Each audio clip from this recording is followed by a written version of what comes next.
এতদিন অভিযোগ দায়ের করতে না পারলেও ১১ বছর পর এবার আন্তর্জাতিক অপরাধ ট্রাইব্যুনালে ছেলে হত্যার বিচার চাইলেন নিহত বুয়েট শিক্ষার্থী রেহান আহসানের মা।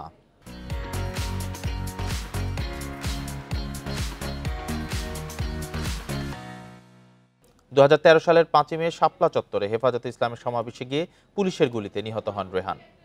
রোববার আন্তর্জাতিক অপরাধ ট্রাইব্যুনালে সাবেক প্রধানমন্ত্রী শেখ হাসিনা, তৎকালীন ডিএমপি কমিশনার বেনজির আহমেদ সহ ৪৪ জনকে আসামি করে অভিযোগ দায়ের করেন তিনি।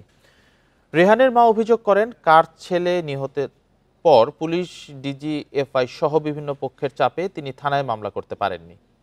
নিরাপত্তা শঙ্কায় এতদিন মুখ বন্ধ করেছিলেন। এমনকি বিভিন্ন সময়ে রেহান সড়ক দুর্ঘটনায় মারা গেছে বলে মিথ্যা কথাও বলতে হয়েছে তাকে। হেফাজতে সমাবেশের পরের দিন ঢাকা মেডিকেলে গুলিবিদ্ধ মরদেহ পাওয়া যায় রেহানের।